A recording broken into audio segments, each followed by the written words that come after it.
Ski, and welcome in to another edition of the PHNX D-backs podcast right here on PHNX. My name is Derrick Montilla. Of course, I am occasionally known as your mayor of PHNX, and this man next to me might be a comptroller. He might be moving up to vice mayor with how often he actually co-hosts the show with me. It's the one and only Damon Dog, the people's producer. Damon, big win tonight for the Diamondbacks.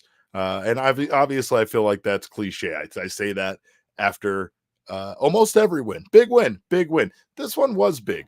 This one was big because this one and a few other wins that they've had lately have trended in the direction of the losses that we had earlier this season. This game was very much looking like it was trending in that direction. After the Diamondbacks were able to secure an early lead, they let it slip away, and we found ourselves once again wondering if we saw the offense just completely go ice cold after having such a hot start. Yeah, I believe my exact words to you in text message were, well, at least we knew we lost because we're not scoring another run the rest of this game. But you know what I forgot when I said that, Derrick? I forgot that this entire season we haven't had Geraldo Perdomo on this baseball team. You're not wrong. And then all of a sudden we have him in this moment when we need, we need someone on base. Oh, who's getting on? 2 outs, Geraldo Perdomo. That's just what he does. Maybe that is the difference. Everybody says it's the difference. All the D-backs players say it's the difference. But I mean, Zach Gallen on this very program just yesterday called him the heartbeat of the team. And he might not be wrong about that because Geraldo Perdomo went 0 for 2 tonight with a walk. Yet somehow that walk was one of the most important base runners of the entire game. Even though he was hitless, this man is still the catalyst somehow for the win. He is still involved in it and kind of involved in classic Geraldo Perdomo fashion where, yeah, he didn't put up great numbers tonight, but yet somehow you just have a feeling that if he wasn't in the lineup, the Diamondbacks don't win this game. He gets on base. Seth says it right there in the comments. And this is with the game tied and the offense really doing nothing up to that point. We should preface this by saying, of course, if you missed this game, the Diamondbacks once again came out hot, came out super hot. And when I say who's super hot, I mean Corbin Carroll singled in the first inning, and it was his hardest hit ball of the entire season and the third hardest hit ball of his entire career at 111.5 mile per hour exit velo. And then you have Ketel Marte step up and hit a 2-run dinger to give the Diamondbacks a 2-0 lead early in the first inning. Things look great. They tack on. Gino does not strike out. Gino gets a triple in the second inning, which we also found out that Chase Field leads the league in triples. No surprises there at all with the way that those corners work when you hit a ball over into those corners.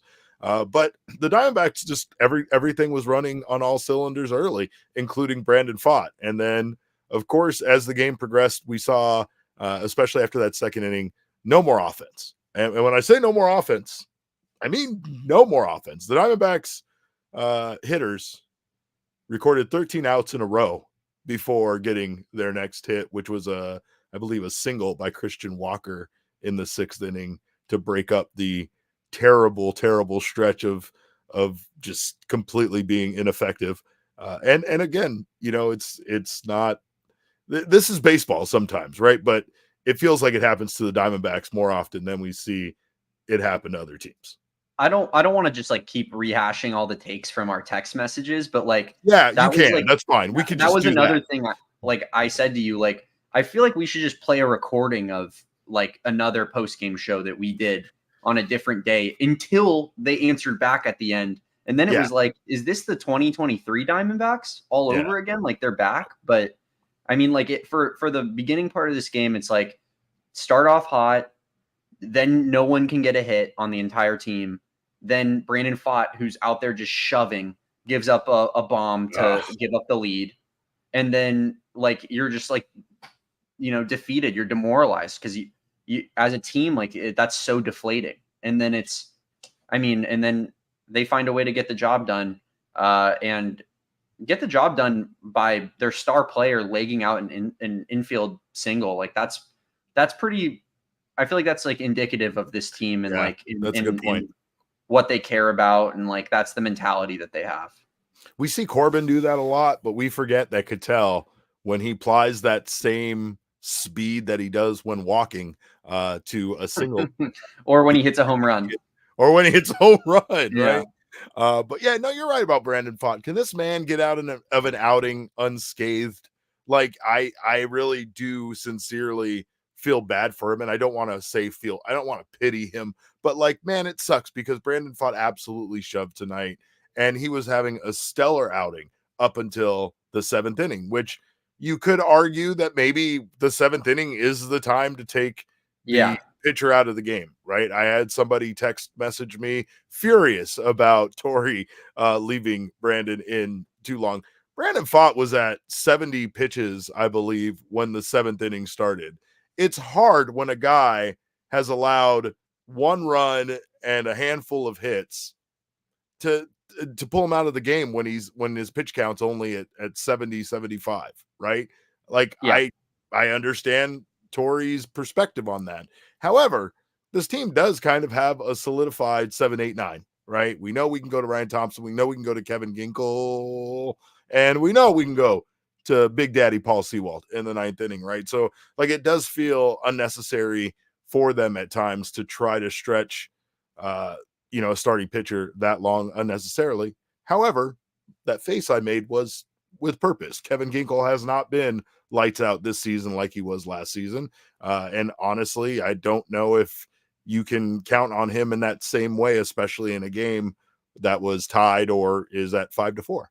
Well, I guess at that time it wasn't tied. It was still a 4-1 ball game. But again, I mean, you just probably felt a little bit better about Brandon Pfaadt. He did have some whiffs tonight. His sweeper was working. And again, up until giving up that home run in that 7th inning, Brandon Pfaadt's line looked great. I mean, we were talking about 6 innings pitched, 3 hits, 1 earned run, 1 walk, 2 strikeouts. Like he wasn't getting a lot of swing and misses tonight, but he still got some whiffs. And surprisingly, he's second in the majors, according to the broadcast, in called strike 3 calls behind Tyler Glasnow. So he gets a lot of people. I guess that's pretty damn good. He just can't get out without having that inning. I don't even know if it's finishing because sometimes the inning happens in the middle of his outing, right? Like it's not like it's always the last inning. It's not like he always kind of runs out of gas there at the end. But yeah, I mean, sometimes he gives it up 4 in the 2nd inning and then he pitches through the 7th of the best baseball you've ever seen in your life. But but the problem is that he can't ever escape that inning ever. And the hard part for us is that like when you watch Brandon Pfaadt for all these games as a Diamondbacks fan, it's so intriguing, right? Like you watch Brandon Pfaadt and you're like, this guy has the chance to be special. Like he's really young. He's carving up teams for 95% of games, and then it just goes out the window. And it's frustrating as a fan because you're like I mean, we're never going to give up on this guy as long as he pitches, 6 innings of great baseball every single game. Like, never going to give up on him. It's because he's this close to putting it all together, right? Yeah. I mean, when you have the ability to at least limit the damage to a concentrated period of time. In this case, maybe the argument could be that Brandon Pfaadt's success in the postseason happened because Torey protected him during the postseason and didn't typically let him see the starting lineup a third time through, right? Mm-hmm. So, now you're talking about Brandon Pfaadt seeing, multiple guys a third time through the lineup tonight with how he pitched and going into the 7th inning. I think that's, part of the reason why we saw their biggest hitters take advantage of him there and why things went the way they did. You could definitely argue that Torey made a mistake here despite the pitch count, despite where Brandon Pfaadt was at going into the 7th inning, simply based on the fact that he had been through the rotation so many times. I think once the runners got on, then that's when the panic button probably should have been out on the table. Because like as soon as I saw it going downhill a little bit, it was like this has potential to get pretty bad pretty fast, and it did. But it's just weird. Like I wonder what the national perspective of or what the general consensus perspective of Brandon Pfaadt is, because if you look at his stats, like you wouldn't be overly impressed. You'd be like, oh, he's okay pitcher. Yeah. But like when you're a Diamondbacks fan, you watch every game, you're like, this guy is like he's like an all-star This is potential our pitcher. guy. Yeah. And then he just blows it for, a half of an inning. And it's crazy to watch. And it's crazy how predictable it is, but also unpredictable at the same time. Like, you don't know when it's going to happen, but it always does happen eventually. And then you can kind of feel it happening in the process. Just kind of a really, like, just a big enigma. The enigma of Brandon Pfaadt is just, I don't know. It's blown my mind. I don't understand. Fascinating. It's fascinating at times because we know how good he can be, and the numbers don't necessarily back that up. But I think that we forget that Brandon is still a very young guy who is still putting it together, and he is still, developing as a pitcher. Luckily, he's under someone like Brent Strom, who I really do feel is the we best. Trust him.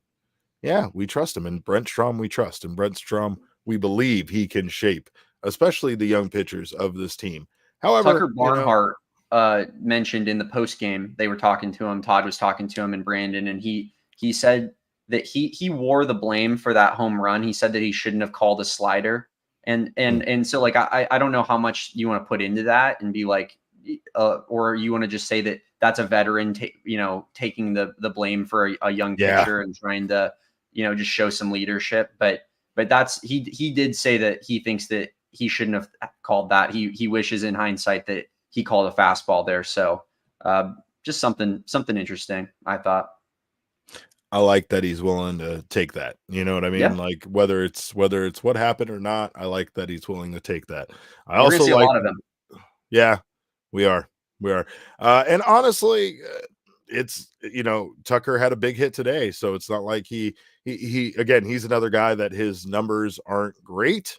He doesn't put up the best numbers, but lately his hits have been very timely, and they've been critical to some of the Diamondbacks wins. So for sure. Shout out to Tucker for being a vet there and helping his pitcher out. The Diamondbacks, Damon, have now won all 7 series opening games this month, in the month of June. And we're not 2 weeks in anymore. We're at June 25th now. After they were allergic to winning series Remember openers for those the majority days of the season. Yeah. I think one thing that I don't think we talked about enough, and I think it's partially because we had Zach Gallen on yesterday and Mailbag Monday. We had a lot of things we had to get to, but this series feels pretty big, doesn't it? Like, the Twins are really good. I didn't realize how good the Twins were because the Guardians are just so good, because somehow the Guardians are 51-26 with a 662 win percentage, which is just unbelievable to me. But the Twins are 43-36. Like, they're a really good baseball team, and winning this series would be pretty massive for keeping this, little positive streak that we have going. Well, they need to kind of pump their brakes a little bit after the series 1 victories, because I'm sure it looks just as bad in game 2. It feels like they've lost almost every game 2 of the series this month. Yeah. So, and see, Elise says we're just allergic to winning game 2 now. So, I mean, that's the thing. I would like to see them come out tomorrow, get the series victory. And again, these are all very important. We have Alek Thomas, by the way, making his first start for the AAA Reno Aces tonight. He went 1 for 3 with a double, so that's very exciting that he is going to be back soon. We also have word that Zach Gallen should be pitching for the Arizona Diamondbacks this Saturday in honor of 999 Day for the PHNX Cardinals podcast, right? That's happening this Saturday? It is, but not exactly ideal when you think about it from a strategy perspective. It couldn't be more ideal for me. For you, as a spectator, as someone who is not involving themselves in the 9-9 challenge, but simply might be there just to watch it. This is the best possible outcome. This is I mean, we were talking about it today on the PHNX Cardinals show, and I was just saying, like, that just doesn't bode well. Like, we want the worst pitchers we could possibly imagine. In this game. Yeah. And you want a bullpen game. You want lots of time. You want lots of extra.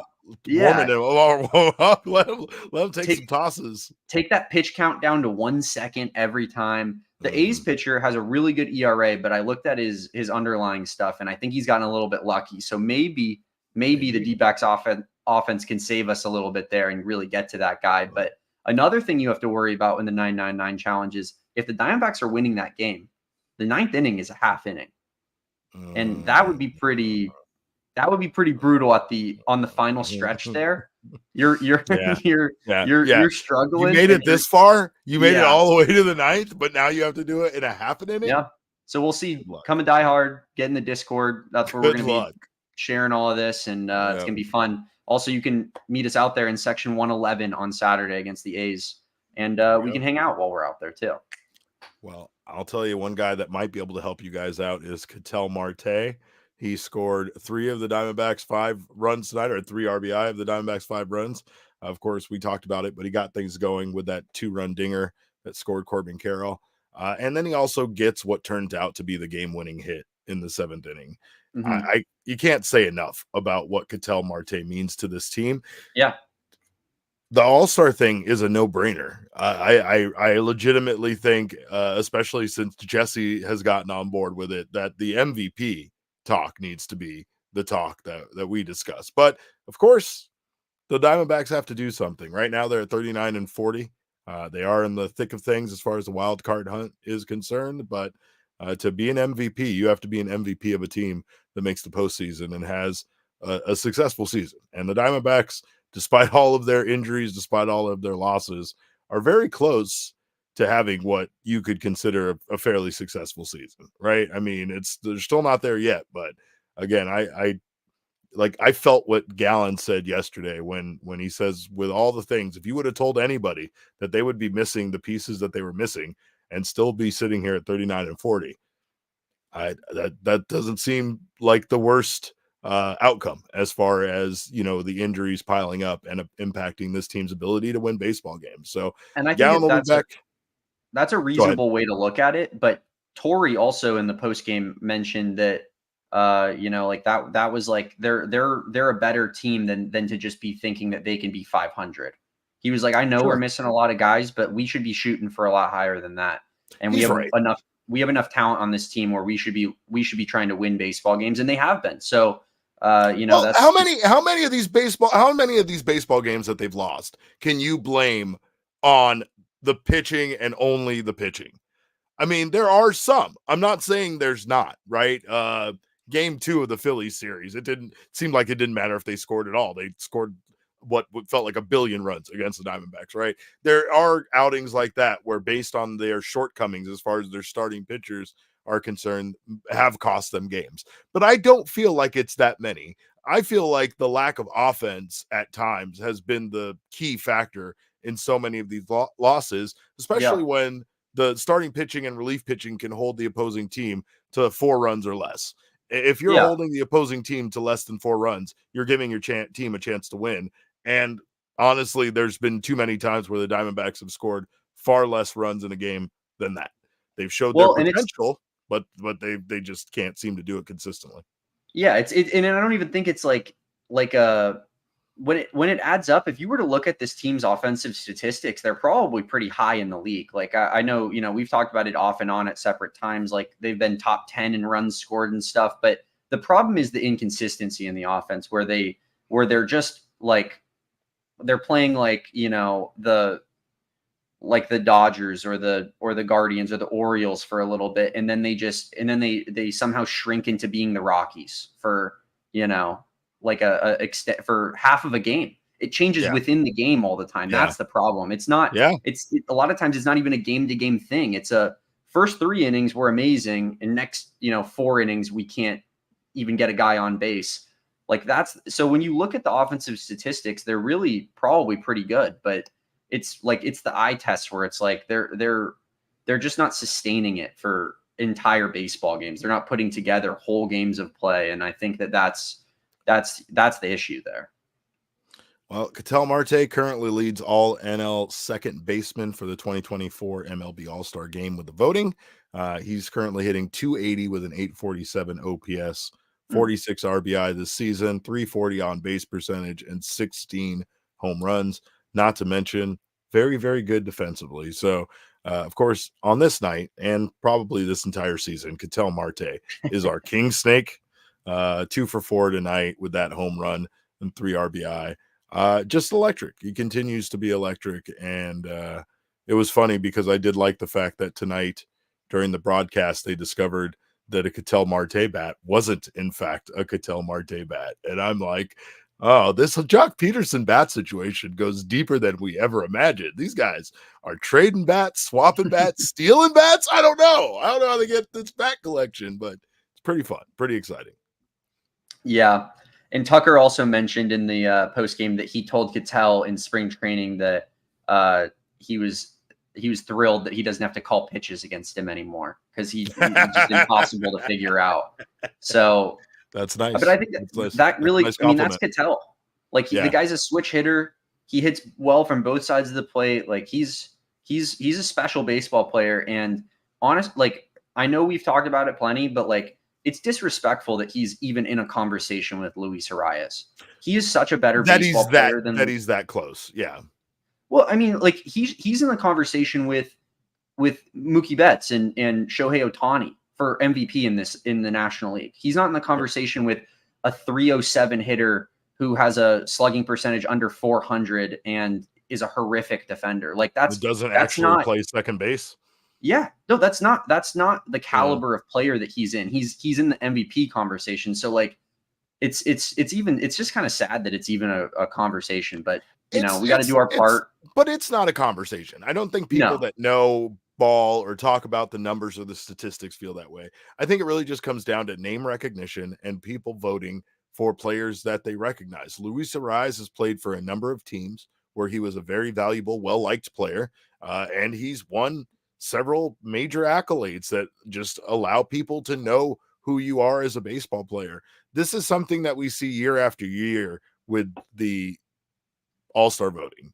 We just see people that don't really deserve it, that the merit isn't there, get the votes based on the fact that they're a superstar player and that they maybe at one time were good, but that season in particular that we were talking about, they probably didn't deserve it, right? So again, you put the voting in the hands of the people and they're going to send Pitbull to Alaska. Do you know what I mean? You put the voting in the hands of the people, they're going to name the boat Bodie McBoatface, Damon. You can't put the voting in the hands of the people sometimes. And I think when it comes to this kind of stuff, no offense to voters, no offense to fans, but like, especially a guy that's an incredible talent that might be having a phenomenal season, but is an unknown player that just kind of popped up out of nowhere, their chances of getting voted to the All-Star game are very, very slim. I mean, it's hard to really get, that kind of recognition sometimes when you're a new baseball player. Part of that falls on Major League Baseball to turn them into stars when they deserve to be a star. And I mean that not only from a marketing perspective, but I mean that from a perspective of putting them on a stage like the All-Star game, like the Home Run Derby, and allowing fans to, find out who this person is and learn more about them and become a fan of them. I know there's a lot of guys that I have become more of a fan of based on them being on the big stage of the All-Star game or the Home Run Derby. And that's, why to this day I like Alek Manoah.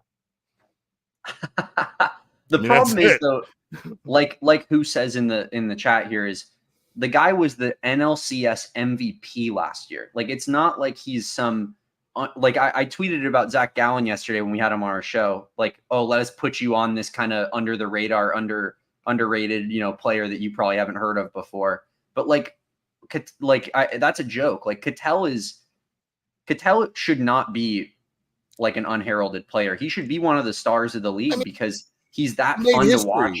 He made Major League Baseball history with his hitting streak in the playoffs, in the postseason last year. Like, I'm not, trust me. It's just a matter of me understanding the way that it goes sometimes, not really me being a fan of it. That's what I'm saying is like it's not that Ketel isn't deserving. Everything that you say, everything that he did last year, everything he did this year is deserving.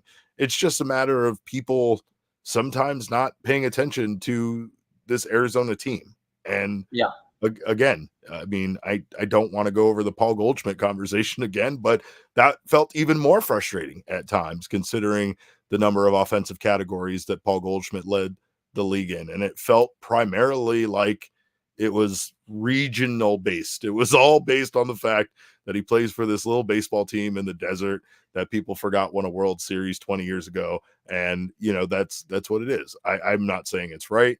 It might even be a little bit too far, but it does feel at times why Diamondbacks players have a harder time getting that recognition that they truly deserve, Yeah, I get it completely. It just sucks when it's your favorite player on your favorite team and you're he's like such an electric player. Like, yeah. Ketel Marte isn't a guy that just Diamondbacks fans should love. He is a guy that every baseball fan should love. He's just a player you should be a fan of, right? Absolutely. Like, I like Julio Rodriguez, right? Like, he's not on my team, but I like him. He's not having a great season, but I like him. I like him as a player. I like him as a person, and I root for him, right? Unless he's playing the Diamondbacks, right? So I feel Ketel is one of the, I've said before, he's one of the most entertaining baseball players to watch. Not only is he incredibly good at the sport, but he's a scamp out there. He is delightful to watch. He is always having fun with the opposing players. He's always doing little things that'll make you giggle if you watch him.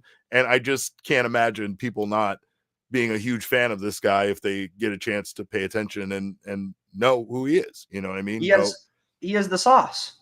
He has the sauce. He's dripping in sauce. Here, Ethan here says Ketel is no Gunnar Henderson to my comment about how he should be in that realm of player. And I wasn't saying necessarily that he's on Gunnar Henderson's level. I'm saying that he's in that caliber this season. I'm saying that he belongs in that discussion way more than he belongs in the Luis Arias discussion. That was my only point. And Luis Arias, I think you look at the statistics, that'll show. Yeah. Well, I appreciate Ethan sticking up for Gunnar Henderson, and I appreciate you guys for being here in the PHNX Sports YouTube channel. Do you think Ethan is Brock's burner account? Maybe. I can see it. Yeah, definitely. It's Bob Rack. You lost in the churro dog eating competition. Suck it, Bob Rack. All right. Well, we thank you guys for being here, even if you're one of the PHNX employees on your burner account. If you haven't subscribed to the channel yet, make sure to do so now. Sign up for notifications. That way you don't miss whenever our shows go live. Of course, as Jerry P would say, like this video. Of course, if you're listening on the audio podcasting side, make sure you subscribe on your favorite audio podcasting app and leave us a review. We always appreciate those reviews immensely. Those 5-star reviews help us out a ton. Also, I am drinking a delicious Four Peaks. I have it in this is my Stanley. This is the kind of Stanley that I drink out of. And this is what I keep on me at all times. I keep that thing. It's funny. You're like, hey, Derek, why is that 15-pack still unopened? That's a new 15-pack. I'm just saying. That's the way it works with Four Peaks. Derek keeps that thing on him. I keep that thing on me. All right.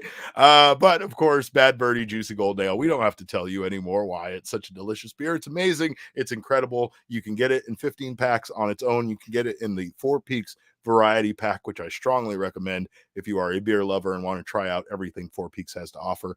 But most importantly, try out the Bad Birdie Juicy Golden Ale. It's delicious. It's in tap lines around the valley, and it's a great excuse to go out to Four Peaks, get some chicken tendies, and have your vast selection of beers you can choose from out there. Visit fourpeaks.com/locator to find all your favorite beers and events. Check out at Four Peaks Brew at Four Peaks Pub to keep up with the latest at Arizona's hometown brewery. Must be 21 or older to drink Four Peaks, and please enjoy responsibly. Speaking of that game that Damon will be attending this Saturday for the 999 Challenge, you can see it in person if you get your tickets through Game Time. And of course, if you wait till the last minute, which isn't the worst thing in the world, because sometimes you got stuff going on in life. You don't want to overcommit to tickets, and then you have to go back and figure out how to sell them or get rid of them. You're going to sell them for a portion of what you purchased for them. Forget that. Just procrastinate like I do with everything in life, and then save money at the last minute, and then have people say, why are you so lucky, Derek? And then just do this little cute shrug thing. But you can save up to 60% off by buying tickets last minute.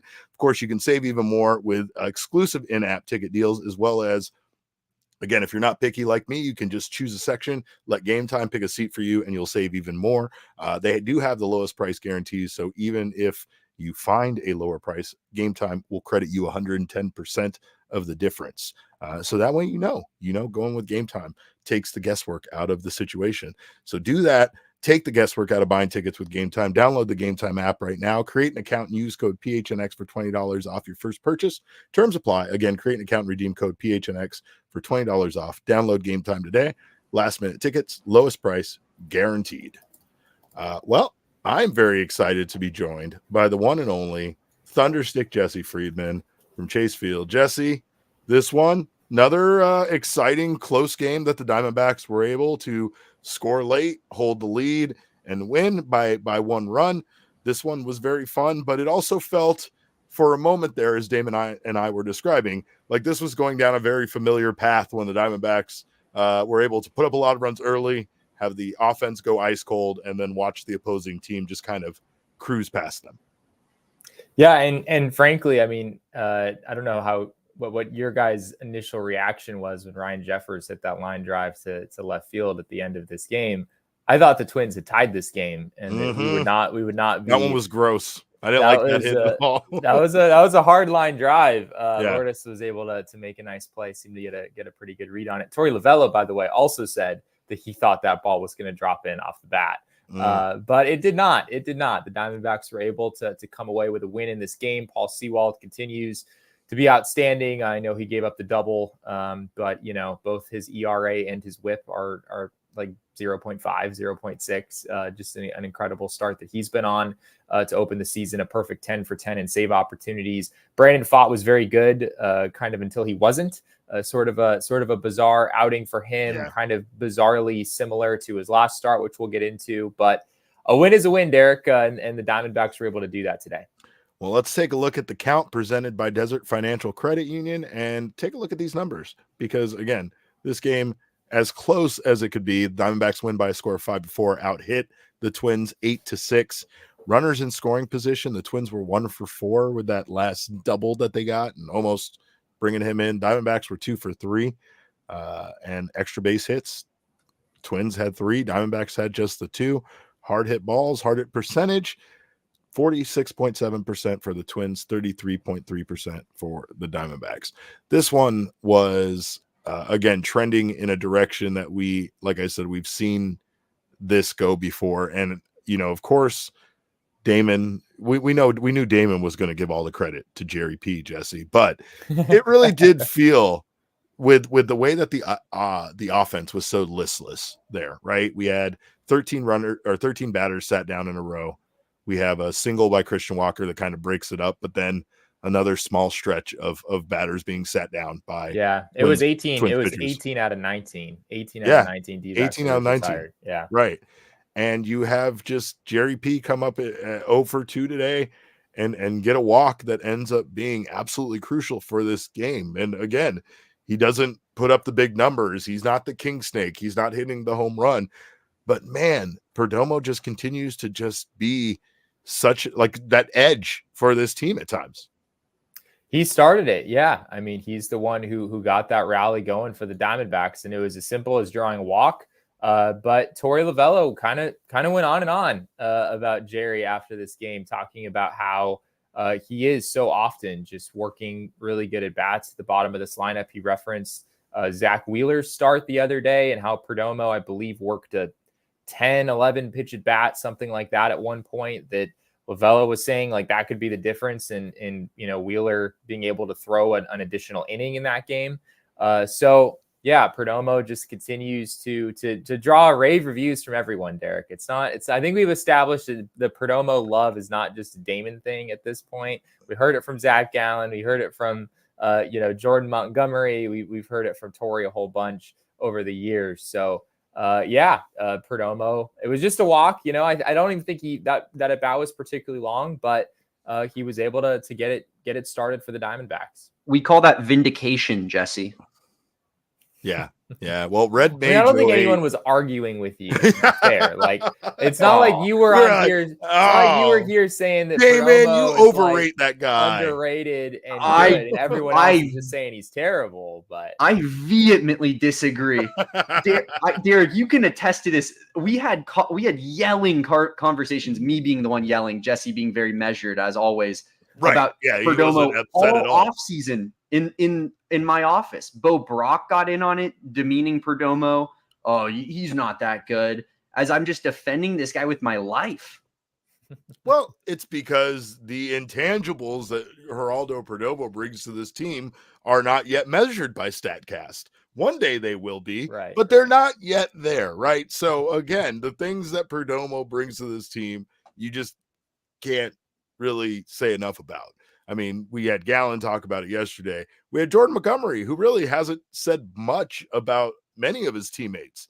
I mean, the things he has said has been polite and nice, but it's not like he has rave reviews about many players on his team. But you guys heard what he had to say about Perdomo being back and what that added to at least his feeling of support while he's out there pitching, right? But I mean, again, it's this game was a game, obviously, as much as we want to give credit to Geraldo Perdomo, that Ketel Marte just continues to make his case, not only for the NL All-Star game, but for MVP, Jesse, as you brought up the other day. Like, he just continues to make a case for being the guy right now, especially on a team where it's not to say there's not contributions, but there's definitely not a single guy stepping up the way that Ketel is to get this team across the finish line for victories.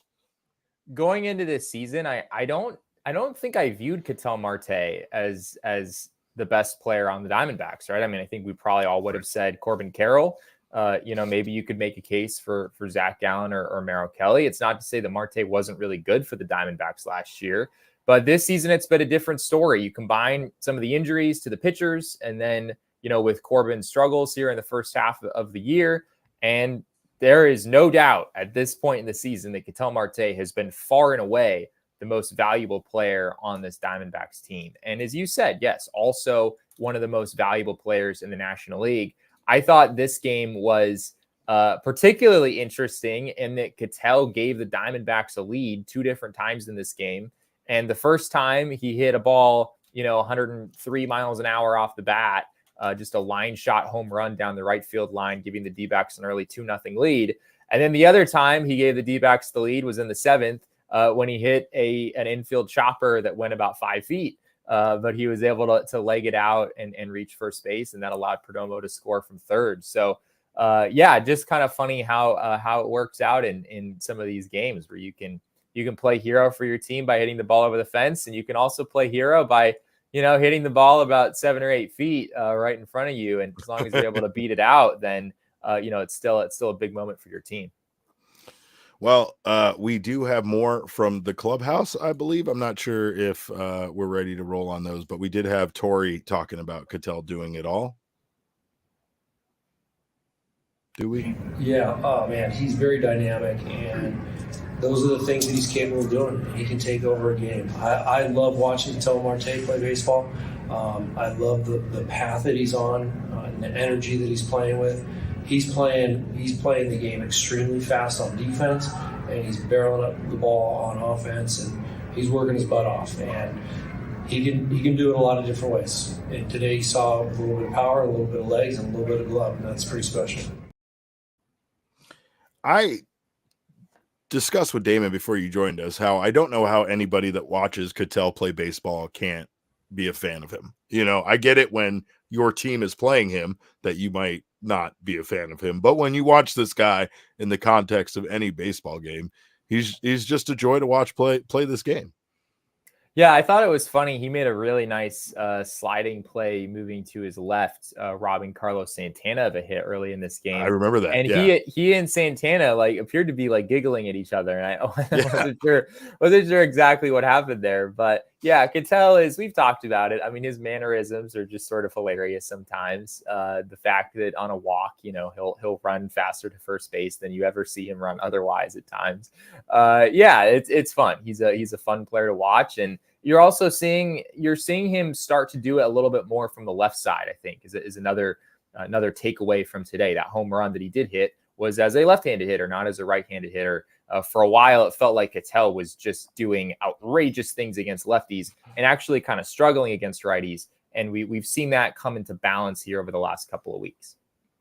Well, one guy who absolutely was delightful to watch there for a while until things fell off was Brandon Pfaadt. Brandon Pfaadt continues to have outings like this, Jesse, where it feels like everything goes right for him except for one spot in the game. And we've talked about it, but today was one of those situations where I understand where Torey Lovullo was coming from, leaving him in for the 7th inning. I believe he was at 70 pitches, and with the way he was tossing the ball tonight, I mean, you don't really feel a need to remove a guy like that. But hindsight's always 20/20. So considering the way things went, it's easy to sit here and say, why didn't you take him out? It was the 7th inning. You had your relievers ready to go. You're like, they're seeing him, the third time through the starting lineup. It didn't seem to make, a lot of sense, again, in hindsight. But when you think back about where Brandon Pfaadt was at and how his night was going up to that point, it's hard to imagine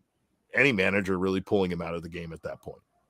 Torey was asked about that after the game. Like, did you think about going out and getting Pfaadt after the walk and the single that he had allowed? And Torey was like, yeah, after he gave up the 3-run homer, I thought about that a lot. Sure. But yeah, and I can understand why. Like, I think, I certainly saw a lot of people on Twitter talking about how the writing was on the wall. His command was out of whack. Clearly. I don't think it's quite that simple, but I don't think it was outrageous. Like, maybe there are some managers out there with the tying run coming to the plate would want to play it safe and go to what has been a really effective back end of the Diamondbacks bullpen. But yeah, I mean, Torey did what he did, and Pfaadt unfortunately had an outing very similar to the last one, which, I mean, maybe I shouldn't use the word unfortunate. It wasn't a terrible outing by any means. If you're pitching into the 7th, you're doing a lot of things right. But it was kind of bizarrely similar to the last one where he was on cruise control. His pitch count was really way down. He was, a lot of weak contact, not a lot of swing and miss. And then suddenly there's, a big blast that kind of changes the game. Well, and this is what Torey had to say on Pfaadt having a similar outing to his last one. Anything you can point to that these two starts were so similar? I think for me, I mean, it's like 6 innings book it. He's going to go out there and duplicate pitches and attack the zone and keep us in the game. And, maybe there's a mistake or two at the most critical time that is getting exploited. I don't know. I think he's going to work through those situations. And today stung. It stung everybody. I was walking out the mound and, I felt bad. I felt bad for the entire team, and especially Brandon. But he'll find his way. And I think with each situation that he gets himself into, and it stalls out or accelerates, he's going to continue learning and growing. And that's what we need him to do. It's part of his development. Do you think about going to get him after the? I think it's hard for us as fans to understand, a team developing a guy during the season like this. It's all about the wins and losses. It's all about making every sacrifice you can to make sure your team wins on every given night. It's the reason why people get very frustrated with Torey, right? I mean, fans get frustrated with Torey for his decisions because Torey often has a completely different perspective on what he's doing for any guy than we have. We're like, this guy's a bum, get him out of there. This guy can't hit, get him out of the lineup. This guy stinks. He has a 150 batting average and a 400 OPS. What the hell is he doing? And Torey, meanwhile, is trying to get a guy that was very good at baseball at one time back on track, no matter who you're talking about, because they all view every one of these guys that are able to make it up to a major league level as a very good baseball player that was able to get to this point in their life, and they're trying to get that out of them. They're not willing to throw people away as quickly as we as fans are.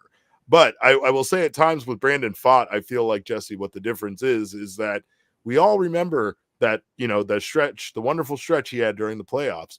But Torey was very protective of Brandon during the playoffs, and he never let the opposing starting lineup see him a third time through, right?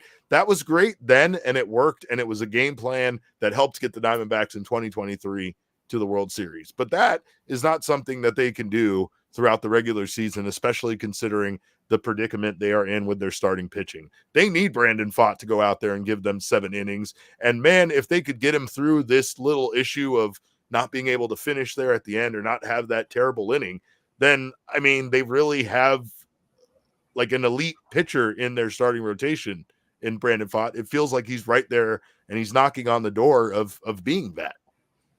Yeah, I agree. I mean, I think the difference oftentimes between a good pitcher and a great one is one mistake, right? Just like a handful of mistake pitches that you make, especially at the end of the game. If Brandon Pfaadt, we've talked about it before, if he could find a way to just sort of finish these outings that he's starting in such spectacular fashion.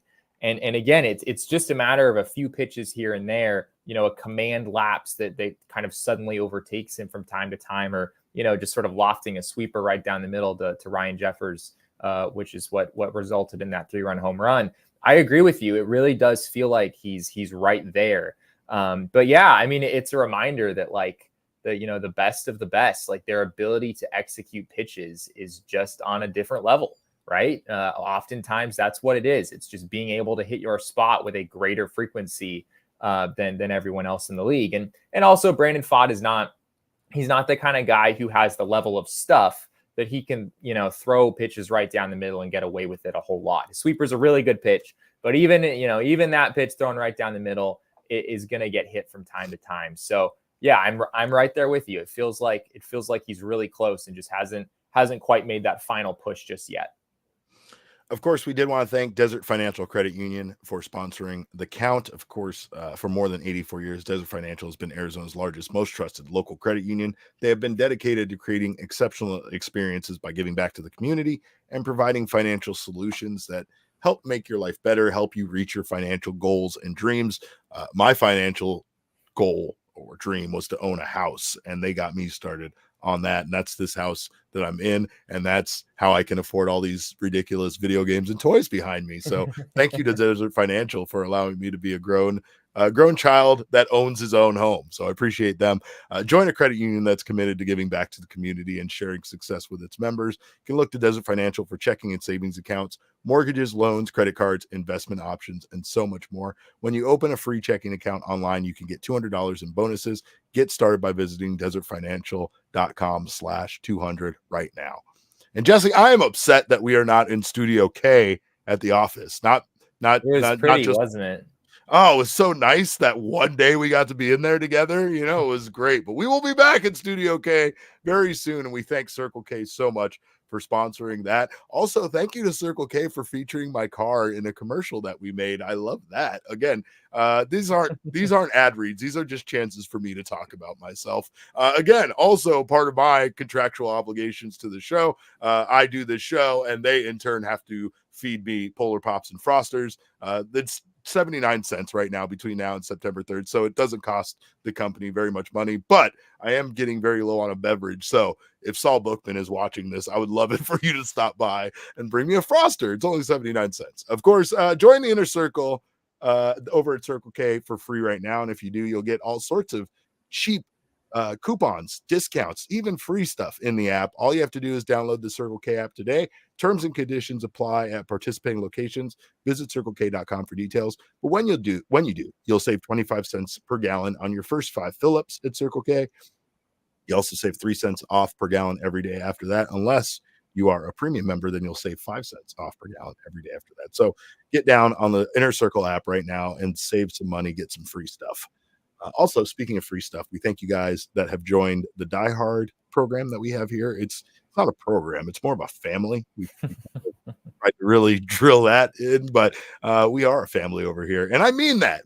That's not just something we say. It was so great to see so many of our PHNX diehards out at the pickleball, at Chicken and Pickle, to play a little trivia, play a little pickleball. That was fun. Of course, we were always doing events like this, and we appreciate those of you so much that have joined our family, and we would love it if more of you did so. Of course, when you join our Die Hard membership program, you get a free t-shirt from phnxlocker.com.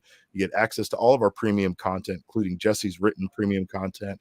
You get access to our Discord lounge, which is the best place to be an Arizona sports fan. You also get a membership card, by the way, which is very elite, very sexy membership card. It's black and gold. I heard that if you flash it at some places, you'll get special access. I tried to get one, Derek. I tried to get one of these cards, and they were like, "No, you're not one of the exclusive members. You're not a member, right?" Yeah. No, that's kind of sad, but yeah, it's. I think that thing gets you into special parties at the Super Bowl. I'm not even sure about that. No promises. I might just be making this up, but of course, you do get discounts on all of our events, like our upcoming takeovers of Chase Field. So make sure to join us over here, become a part of the Die Hard family.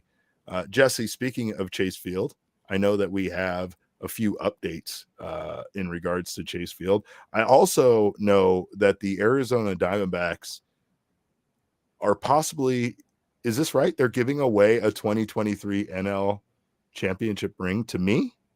Am I getting one? I mean, it's possible, Derek, but you'll have to buy a raffle ticket. No, you can buy many raffle tickets. You can buy one for $10. You can also buy 250 of them for $500. I'm not don't mistaken. have that kind of money. You know that. We work together. Jesse, what are we doing here? I thought that maybe they saw the thing that I did where I drank the bottle of champagne and took the shirt and were like, hey, that guy is part of the team. That guy deserves one. No, if anything, I think that got you disqualified. If anything, yeah, I don't know.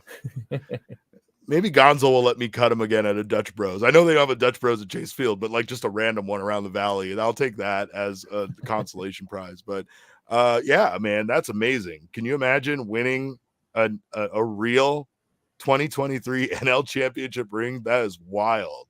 Yeah. How much is that? How much do you suppose something like that goes for at a pawn shop, Jesse? Just curious. Well, we asked Derrick Hall like how much it was worth, and he estimated about $20,000, which is pretty insane. That's a pretty lucrative raffle item. If I were the winner, I would probably just sell it, right? I mean, that's like the most obvious way to go about that. Well, maybe that makes me a terrible person, but it does make you a terrible person. It absolutely does, because I'm just wearing that to every function from now on. Anytime I have a night out, I'm going out with that ring. Is that crazy? Yeah. Am I making myself a target? Probably. Yeah. But Jesse, I am going to flex on bitches if I have that ring. I am taking that everywhere. No more handshakes. Everybody's getting a dap like this. It's going to be super in your face, and it's going to be like, yeah.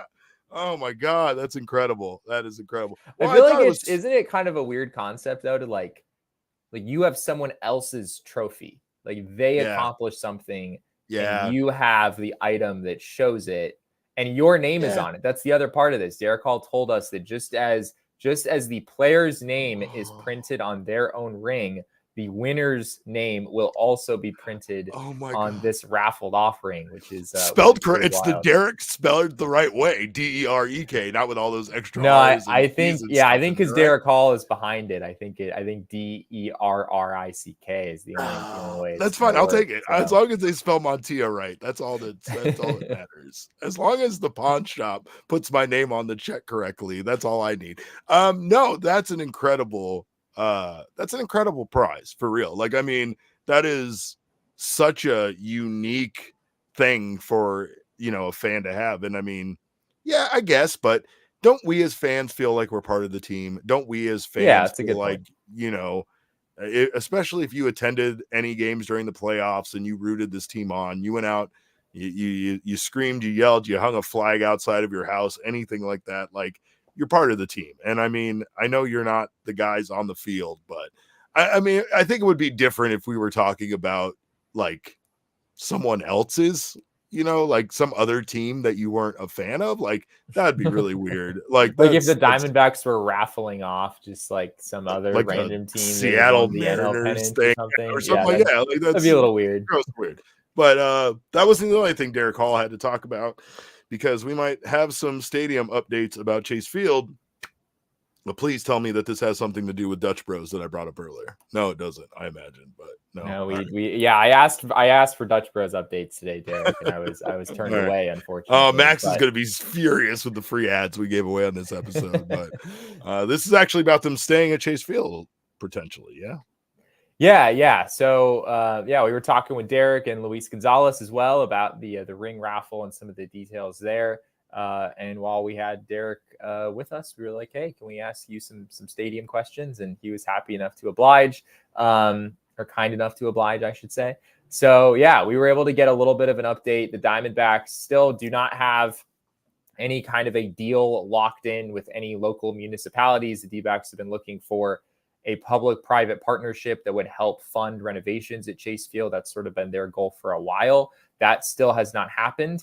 However, we do have a couple of interesting updates. The first one is that the Diamondbacks have had talks about extending their lease here at Chase Field. So as things stand right now, their lease goes to the end of 2027, and then they would no longer have a place to play baseball, which is becoming increasingly an issue now that we are, well into 2024. That's not all that far away.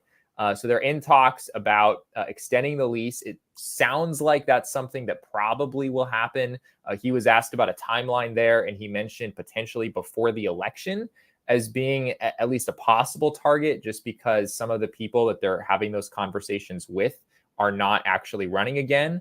And they kind of feel like they have a good thing going with the people who are there now. So it would be a little challenging. It would just create another challenge. Yeah, to start negotiations over with a brand new set of administrators. Right, exactly. So yeah, nothing is imminent. I wouldn't say, it doesn't sound like a guarantee, but conversations are being had, and it seems like there's some momentum there. The other big update that we got today was a new arrangement, basically, by which the Diamondbacks could get the money that they are looking for these renovations. If they are going to stay at Chase Field in the long term, someone is going to have to pay to renovate this facility, right? I think we all know, D-backs have talked about it for a long time. There are things that need to be done here. And what Derrick Hall said today was basically a system in which some of the sales tax that is generated here at the ballpark would be basically directed back directly into the stadium.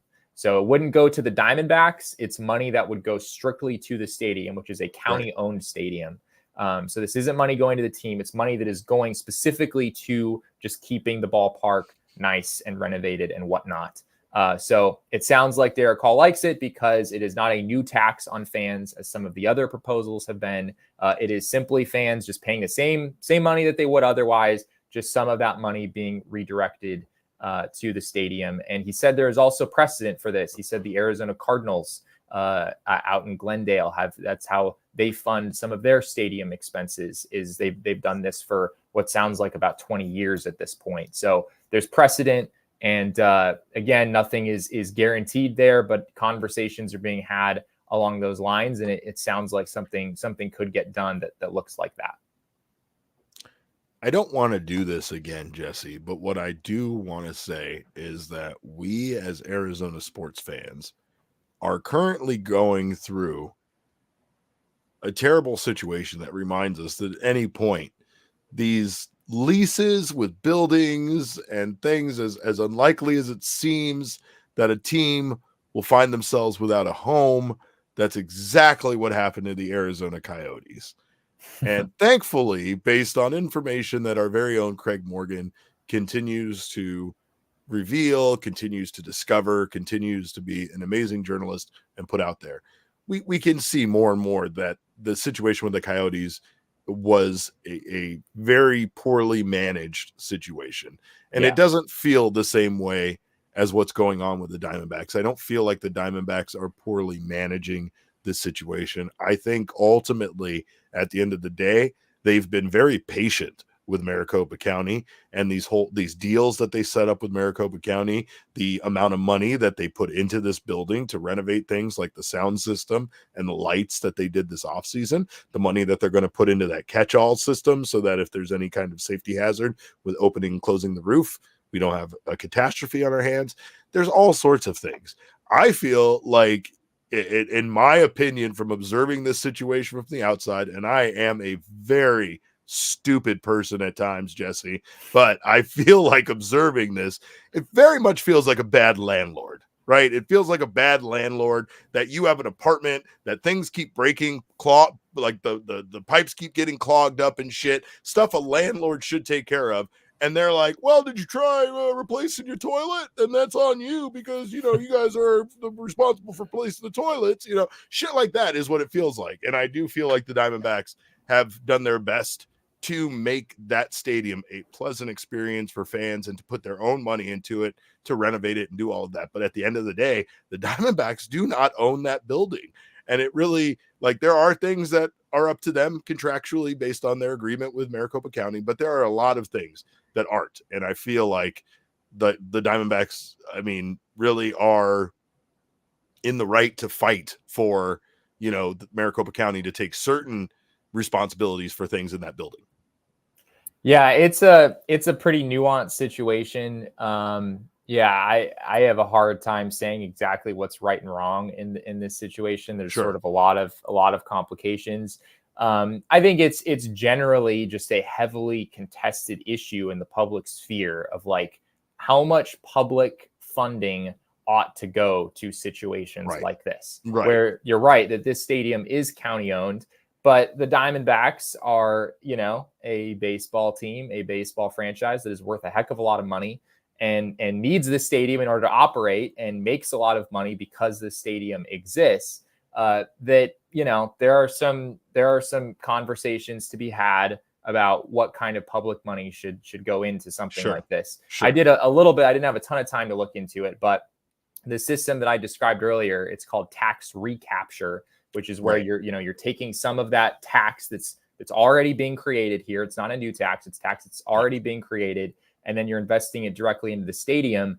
I didn't have to look very hard to find people not liking that situation with the Arizona Cardinals, because the logic is, even if you're not creating a new tax, this is still money that otherwise would be going to public programs and whatnot, but is instead being given to the stadium in order to fund this facility. Jesse, one way you got to look at this is, would this money be generated without that stadium being there, right? Without that team playing that sport there, right? So that's a similar situation with what they wanted to do with Tempe for the Coyotes. And to be honest, it made all the sense in the world to me. I get where people are coming from with that. And yes, funds that are often taxed funds do not get used properly in this country all the time, right? And I will definitely that's something agree. We can probably all agree on that, right? Whether you support one thing or another, whether you feel like, schools and teachers don't get enough, whether you feel roadways in general, maintenance of a city doesn't receive enough, whatever the case may be, right? But it does feel like, to have a facility that people go to watch a sport, and they pay taxes on tickets and food and buying merchandise in that stadium, and then that money doesn't go to the team, that tax break doesn't go to the team, it just takes those taxes and puts it back towards renovating and paying for that building to make that building nicer. That feels like common sense to me. Like, that makes all the sense in the world. That's like any business, right? You own a restaurant, you're charging money for food. Not all of that money is going in your pocket and going to pay employees. A lot of it is going to upkeep your restaurant, to replace silverware and glasses you've lost, to buy new products so you can make new food or have supplies to make food, right? Like there is a time where you have to realize as a community that something like a sports facility, yes, we shouldn't be paying out of our pocket. People that don't like baseball shouldn't have to pay for a baseball stadium, but people that go to a fucking baseball game are going to probably be okay with a portion of the money they pay towards that event going towards paying for that building that they're in. And that seems to make all the sense in the world to me. Yeah. I think that's totally fair. I mean, it's not like we don't have other public buildings, right? Like things like museums and libraries, and people are pretty much, I think, universally pretty much okay with using public funds for those kinds of things. And even though the Diamondbacks are kind of a private entity, there is still a lot of sort of common good and just pride of place that comes from having a sports team that everyone can rally around and root for. It does a lot for the economy. So there's so many different factors here to kind of dig into. This is a whole political debate we could have for hours, right? But really at the end of the day, what it comes down to is all of those other things you bring up, libraries, stuff like that, those are things that don't make money to really sustain themselves, right? I think the problem with this tax situation and a sports team is that we just know deep down inside that they're making so much money, and they don't even have to tell us. They don't even have to tell us how much money they're making, and they can still be like, "Can I have some of your money?" And you're like, "No, I know. Oh, I know you.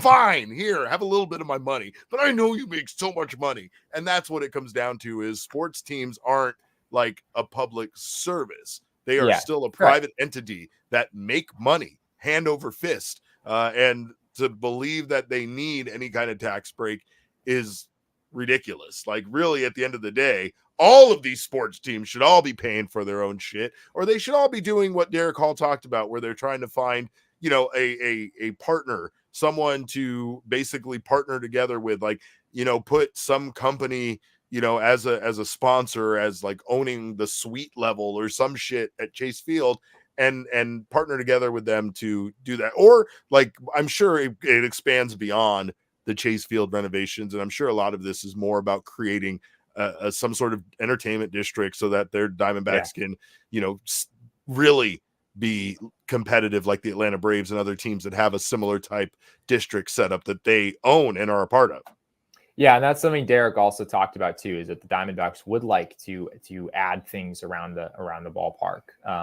And so, yeah, it sounds like once they get to a point, if and when they get to a point where they feel at least confident that some sort of funding structure is going to happen, then at that point, it sounds like they'd be comfortable extending the lease. And we're not talking about just a 1 or 2 year extension to kind of, you know, tide them over. I think you could be talking about a long-term extension at that point, as long as the D-backs feel like, you know, the financials are going to work themselves out eventually.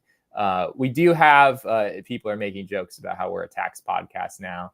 We've gone off the rails in all the worst ways, Derrick. We did it. I feel like Craig Morgan out here. We're just like talking about public policy on a sports podcast. Hey, they had like 1,500 people watching. All right, we'll do whatever we need to do sometimes, Jesse. All right. We're giving the people what they want, Derrick. Based on the Coyotes viewership numbers, you know, over the last few months. You're like, we're talking public policy now. That's all we're talking about. I do want to play, though, before we maybe transition to some other baseball things and get out of here. This is what Derrick had to say about the system itself, which is called, if I can find it here, it is called tax recapture. This kind of new idea that the Diamondbacks came up with recently. Here's Derrick describing exactly what that is. Newer thing that it's newer. Yeah, we talked about increasing, you know, the hotel tax. The downside is that's more like a new tax. We'd rather not create a new tax. This doesn't. So, I mean, early on it was, okay, should we do that theme park? But that is increasing taxes against our fans. The second one was that hotel tax, which we got a little pushback, and I understand why. And the third now is, well, why don't we do what others are doing, like they're doing it in Glendale at State Farm, and it's recapture the sales tax that you generate, so you're not creating a new sales tax. It goes right into the stadium only, and look at income taxes as a form too. Were you guys kind of hesitant to do that? No, not at all. I mean, the light kind of came on, you know, as we were all brainstorming, not just us. I mean, it came from some of the elected officials too as an idea. So it's as long as we can fund this place and do what we need to you know, to make it more like some of the newer ballparks, so we can compete and generate revenue, I'm okay. I like that, though. And I mean, again, I guess the one part that is concerning to me is this just came up. I feel like this isn't really a new idea, especially considering, throwing back to the Coyote stuff, that we heard so much about. That kind of, maybe that's not the same concept, but we heard it's not the same. I mean, their stadium situation in Tempe, I mean, it seemed pretty dang favorable for the public. Obviously that didn't pass. But yeah, this isn't, again, there's no extra money being taken out of people's extra pockets tax here. It's not increasing anything. It's just putting the sales tax towards the funding of the building. Right. And given that the stadium is county owned, it makes, you know, I mean, if it's county owned, then they're, you know, you're going to be using at least some public money, theoretically, you would think, in order to maintain that facility. So I think Elizabeth said it well. Now we have to create the newest PHNX Twitter accounts, Derrick, PHNX_land and PHNX_taxes. I hope I get to be the admin. That sounds like a lot of fun. You're definitely in charge of PHNX_land. That's for sure. I think Craig has to be in charge of PHNX_land. I'll take PHNX_taxes. I'm happy to step in there. All right. Well, what else you got from us from this game tonight, Jesse? I know that we I know we've kind of covered everything. I know we still have your number to talk about, but do you have any updates on injuries? Alek Thomas got in a game in Reno and was 1 for 3 tonight. We talked about that a little bit. That's very exciting. It feels like we were very close to getting this team back to, say, 85%. Yeah, something like that. I don't know if they would be at 85% if Alek Thomas came back. It still feels like, 3/5 of your starting rotation on the IL. But Alek Thomas, Torey didn't say exactly when Thomas could return to the D-backs. I asked him if a return during this week would be possible, and he didn't rule it out entirely. He was sort of non-committal on that front. He said that Thomas needs to get at least a couple of games in Reno. And he did say that he is also scheduled to play tomorrow. So technically he would reach the couple of games threshold as of this time tomorrow night. But it still doesn't seem inevitable that he will rejoin the D-backs for the Oakland series or anything like that. Torey didn't. I wouldn't have expected him to confirm that Gallen will start on Saturday. But it does sound like things are trending in that direction. Gallen will throw a bullpen on Thursday. And if all goes well, very much sounds like Gallen will start Saturday here at Chase Field. Other guys, nothing earth-shattering. Eduardo Rodriguez, that situation just continues to be extremely murky. We heard, I think it was maybe around a week ago, that Erod had another MRI and that it came back almost completely clean, and that he could get off a mound, likely within a week from that point, I think is what we were told at the time. And that is Erod is not throwing off a mound, and it doesn't sound like it's inevitably going to happen anytime soon. Torey said that Erod is going to get another MRI at some point. They don't know when, and then at that point they'll start ramping things up there. So it doesn't necessarily sound like a setback. Torey didn't describe it that way, but it kind of also has to be a setback because this isn't consistent with what we were told a week ago. Jesse, nobody's going to believe us that Erod is real. Nobody ever is going to believe us about that. But my God, it's a shame because we know not only has he missed so much time, but he's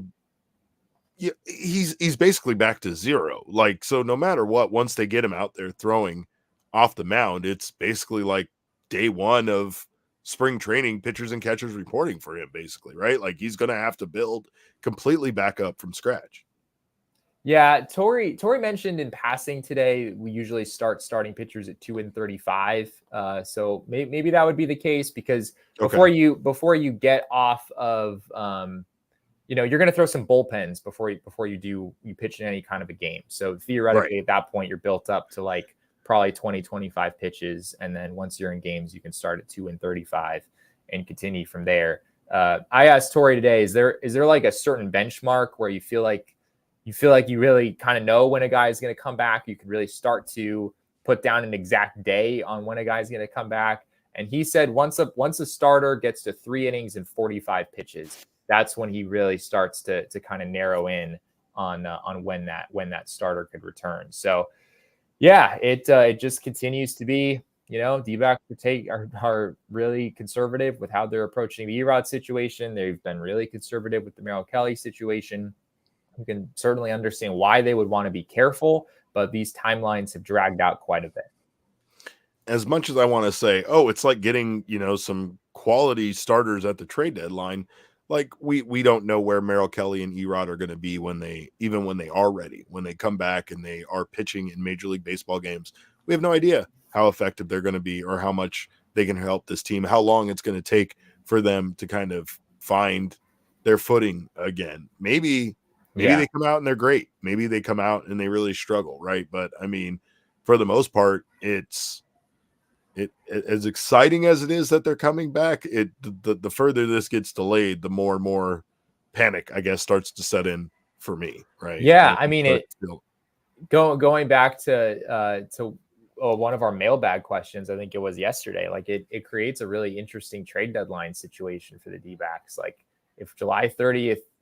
Comes and you're still dealing, you still only have 3/5 of your rotation healthy, and Merrill and Erod, Merrill said he was pretty much targeting mid-August, and Erod theoretically is ahead of that, but not by all that much. if those guys are still a couple weeks away at that point, do you want to just kind of go in and be aggressive and not take any chances if either of those guys experience any other setbacks toward the end of that process? It'll be interesting to see how that plays out. Gino was 1 for 3 tonight, Jesse, with an RBI triple. And I know he also had some very, very good defensive plays, but he did. Are we still looking to replace him at third base, or what do you think is going on there with Gino? Yeah, just some interesting stuff pregame. Torey was asked about Kevin Newman and the possibility of him playing some third base at some point. And Torey was like, yes, we absolutely have considered playing Newman at third base. He basically said, if options X and Y don't work out and you've got option Z waiting in the wings, then at a certain point you're gonna do that. But he said he's still interested in options X and Y for right now. He still is planning to stick with Gino and Blaze Alexander, at least as of before the game today. So we'll continue to see how that situation works. He said that if Newman does enter the starting lineup at some point for the D-backs on the left side of the infield, he would have Perdomo at short and Newman at third. Now, I thought the D-backs could possibly look to switch that around, given that Perdomo does have a decent amount of third base experience in the majors as well. But yeah, I mean, this was a pretty good game from Gino. I mean, that triple was big. Yeah. That put a run on the board for the D-backs. He wound up scoring shortly thereafter on a Tucker Barnhart RBI single. And as you said, he made some really nice plays at third base as well. Well, Torey might lie about who's going to play at third. We know that I don't lie. We know Damon definitely lied earlier about that whole, like, everybody was out to get Perdomo except him thing. Oh, that was a lie for sure. Lied. Yeah, that's for sure. But we know the numbers don't lie. So I guess, Damon, throw up the number. What do we got? Numbers don't lie. Jesse, what do you got for tonight? Tonight's number is 7. This is the number of consecutive first games of series that the Diamondbacks have won at this point in the season, which is, pretty uncanny. It's amazing how quickly these kinds of narratives can shift. So they've won all 7 series opening games in the month of June, and we are sitting here at June 25th. And as good as that is, like I said earlier before you joined us, that might be just as bad when you talk about game 2, because it feels like they've lost every single game 2 this month. And that would be a nice trend to see them buck in tomorrow's game. But so is that the new thing? Like, do I have to ask Torey pregame tomorrow? Like, you guys are really struggling in the second games of series. Yeah. What do you think? Are you guys considering like nixing the pregame meetings or something? I don't know. I think these narratives are kind of silly, but they are, because essentially they're just patterns. They're just coincidental sometimes. But are they? When you look at a baseball team, when you look at the way they're constructed, when you look at maybe, I don't want to say their mental focus, but I guess their killer instinct, if you will. And I'm not just saying that because that video game is behind me right now, but their killer instinct, Jesse, doesn't always seem to be there at times. And again, it's on display when you talk about Ketel Marte making a fantastic play and then hugging the man that he got out, right? Like the Did he hug him? Did he hug? Oh, I don't know. He didn't really play. There's some playfulness there going on. Okay. I was like, I missed the hug. There was That's no amazing. hugging. There was no hugging, but you get what I'm saying, right? Like, I mean, at times this team does play baseball in a joyous way where they don't seem to have any malice in their heart.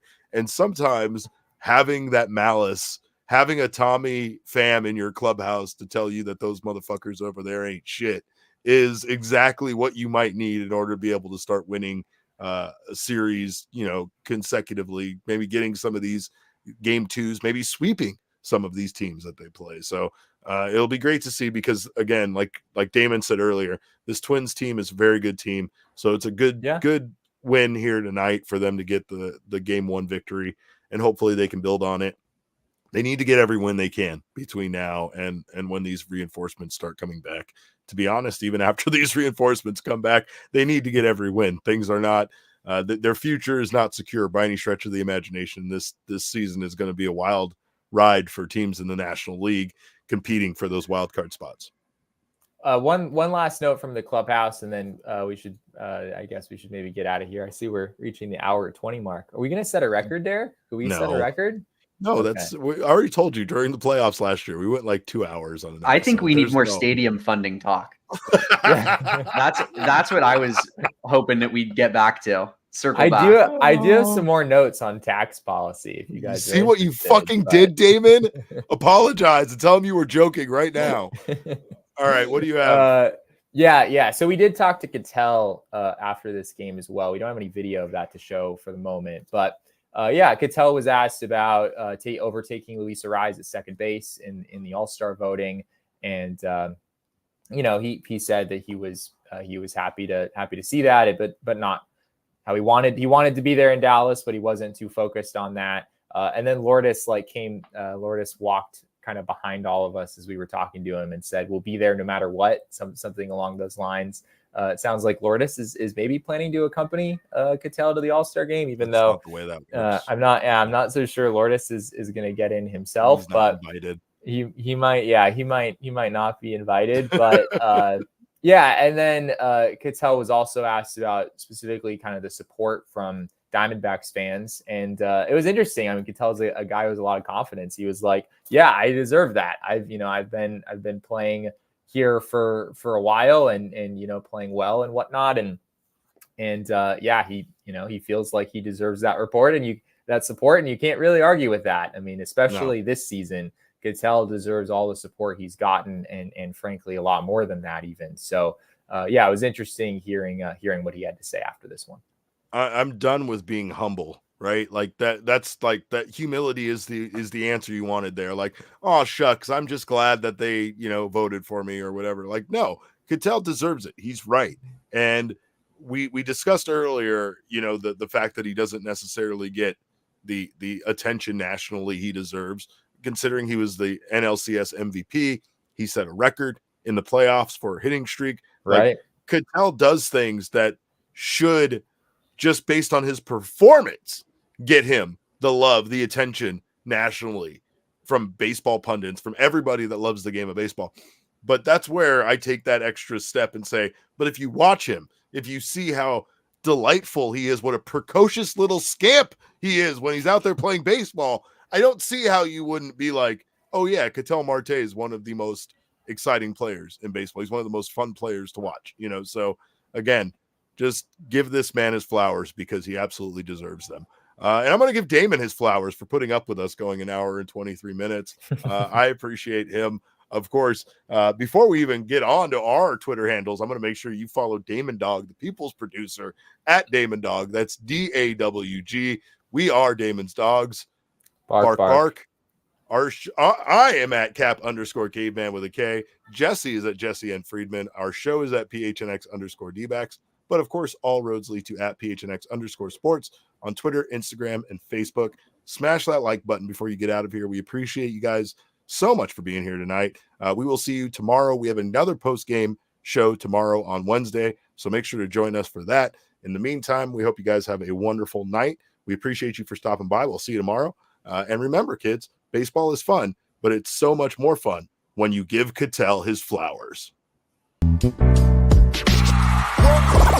all silly like the mayor.